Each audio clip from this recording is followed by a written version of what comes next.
we have already authorized police to do the needful. We have already told the district administration, take stern action against the violators. You need to take stern action. That's why I'm telling you, why do we have to do that?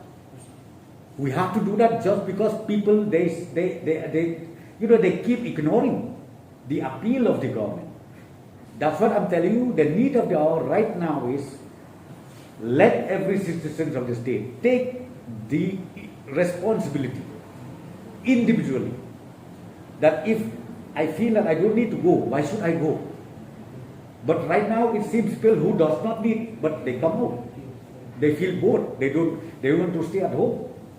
We don't say that stay at home. Even ourselves, we don't want people to just stay at home. We knew your livelihood. We understand the ground reality. But why we have to insist, why ultimately we have to even impose, it's just because of that. Because now the spread, I think they must have seen it every day. The cases keep increasing. And the death rate also keep increasing. So therefore it is so dangerous. We cannot just ignore the advisories and also the regulation made by the government.